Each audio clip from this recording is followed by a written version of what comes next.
Halo, assalamualaikum warahmatullahi wabarakatuh. Lillahi ta'ala ya karim. Ilahi anta maksudi waridaka malubi. Bismillahirrahmanirrahim. Allahu akbar kabiro. Walhamdulillahi kasiro. Wa subhanallahi bukrata wasila. La ilaha illallah wallahu akbar. Allahu akbar walillahil ham. Sadaqallahul azim. Oke teman-teman, kita kali ini mau bercerita tentang Nabi Muhammad buta huruf. Ini banyak para ulama-ulama yang mengatakan bahwa Nabi Muhammad tidak bisa baca, tidak bisa tulis, buta huruf. Jadi kita akan sedikit cerita ya. Ini mudah-mudahan bisa membuka akal sehat kita. Ya, kebetulan baru bangun tidur langsung ngonten karena teringat aja ucapan-ucapan para ulama yang mengatakan Nabi Muhammad buta huruf. Nah, jadi kan banyak itu orang-orang mengatakan Nabi Muhammad tidak bisa baca, tidak bisa nulis berdasarkan dalil-dalil yang mereka buat lah. Banyak, termasuk Rizik Syihab, ya, Rizik Syihab, Abdul Somad, Hadi Hidayat, banyak lah. Apalagi Wahabi kan. Jadi logikanya begini loh. Ini logika ya. Ini logika. Pertama logika yang kita pakai itu yang disampaikan Rasulullah itu jangan kerjakan amal apapun kalau tak ada ilmu. Itu Isra 36. Nah, intinya pertama apa? Ilmu. Ingat ya. Nabi Muhammad itu berilmu. Jangankan untuk membaca, jangankan untuk menulis, sedangkan Allah saja disaksikannya. Muhammad saja disaksikannya. Kenapa? Karena ada ilmunya. Ilmu yang sebenar-benarnya. Ilmu untuk menyaksikan Allah aja dia bisa, menyaksikan Muhammad saja bisa. Kan nggak mungkin Nabi Muhammad tidak bisa baca, tidak bisa tulis. Nah, itu kan jelas ya. Ilmu pertama kali yang dipunya Nabi Muhammad. Makanya ulama yang sekarang nih ulama yang tak berilmu, yang mengatakan Nabi Muhammad itu tidak bisa baca, tidak tulis, itulah ulama yang tidak berilmu. Mereka orang-orang sesat seperti yang terdahulu. Orang-orang yang tersesat seperti orang terdahulu. Asal berucap saja. Itulah namanya kebodohan-kebodohan manusia. Nah, cobalah kita adinul akal lah. Adinul akal. Nabi Muhammad berilmu apa tidak? Sedangkan ilmunya saja bisa menyaksikan Allah. Ilmunya saja bisa menyaksikan Muhammad. Bisa berjumpa sama Allah ketika Isra wal Mi'raj. Masa pula dibilang Nabi Muhammad tidak bisa baca, tidak bisa tulis, buta huruf. Terus kita logika lagi. Anak bayi baru lahir, asal dia sudah bisa memegang, itu bisa dia tulis. Walaupun mencoreng-coreng. Asal sudah bisa pegang pena, udah bisa lah dia coret-coret ke kertas. Itu bukti bisa menulis.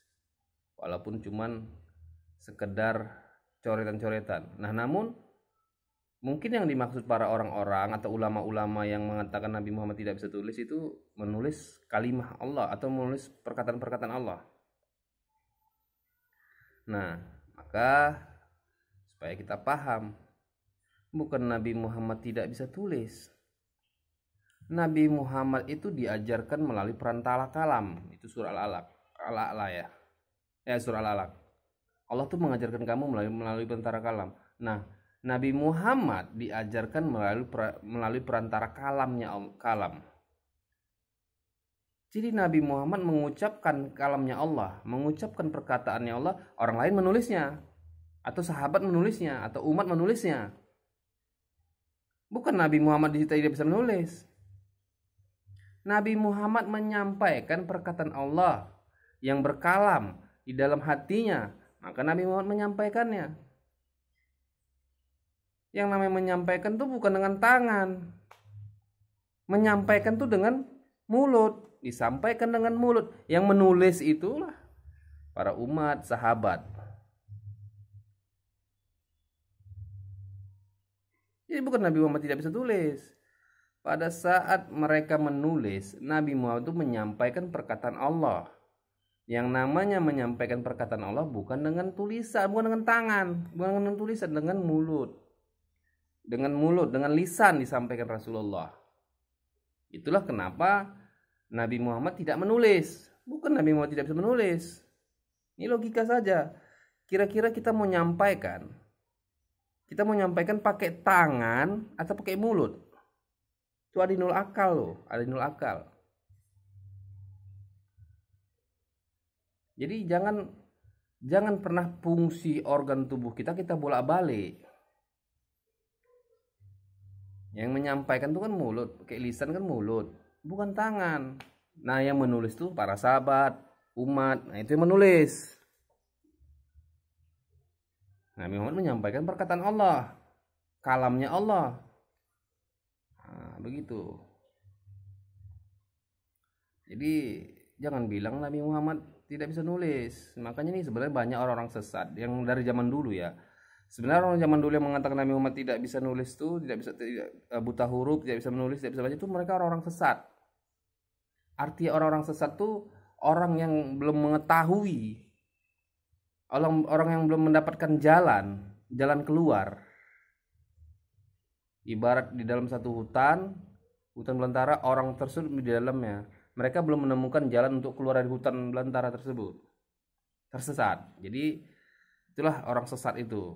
Jadi kita nggak usah terlalu berlebihan masalah sesat. Orang sesat itu karena mereka belum mengetahui.